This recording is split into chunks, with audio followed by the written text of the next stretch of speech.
Hello and welcome to the GCN News Show. This week, of course, dominated by the start of the Tour de France and the Giro Rosa Women's Tour of Italy.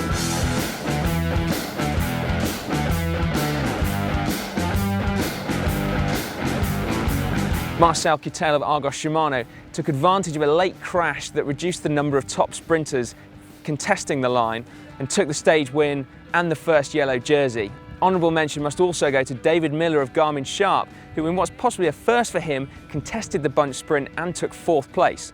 We caught up with sprint legend Mario Cipollini to find out his views on sprinting at the Tour de France and who he thinks was going to take the green jersey in Paris this year. The sprinter, the best is sure is Mark Cavendish. In the Tour is different, but you are more competitor with Kittel, Greipel, Christoph, other many sprinter. But I am sure Mark is the first, more strong.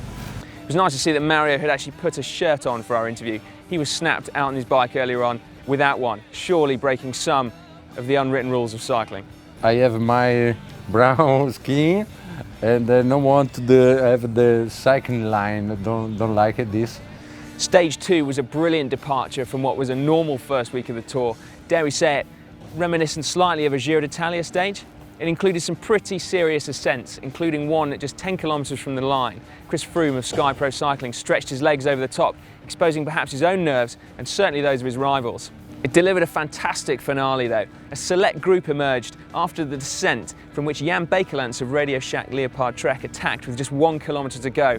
He held off the fast-charging peloton by the slimmest of margins, much to the delight of the French public, and it was enough for him to take the yellow jersey. Our unsung hero of the day was Michael Kwiatkowski of Omega Pharma Quickstep, who almost beat Peter Sagan in the sprint for 2nd place. Who's your unsung hero of the days? Let us know in the comments section down below. Stage 3 was another gruelling day on some pretty tough but picturesque roads around Corsica. A break of 5 stayed away for the majority of the day, but surprisingly given the parcours, the peloton remains largely intact until the final climb. A reduced bunch sprint saw Simon Gerrans of Orica Greenedge impressively outpace Peter Sagan to take his team's first ever Tour de France stage victory.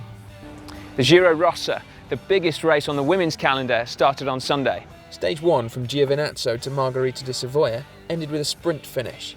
Kirsten Wild, representing her national team, took the win. Owing to time bonuses picked up en route, Marianne Vos of Rabobank secured the first leader's jersey of the race. In Stage 2, it was Giorgia Bronzini of the Wiggle Honda team who netted the victory. Somewhat incredibly, it was the first stage win from an Italian rider since 2009. Vos extended her lead in the GC with another 2nd place finish. Back to the Tour now, and as ever, there have been some exciting new tech developments. 2 stories in particular have caught our attention so far. Scott have launched a new road frame, an updated version of their Addict called the HMX-SL, which breaks through the 1 kilo barrier for frame and forks. So far, something that no other production bike has managed to do. The bike has been completely reshaped. We have been working very hard on the layup, and we are now introducing 2 brand new fibers. TH100 nano resins, resin reinforced with carbon nanotubes. Stage 1 saw another tech landmark. Mark Cavendish became the first rider to use hydraulic brakes in a road race.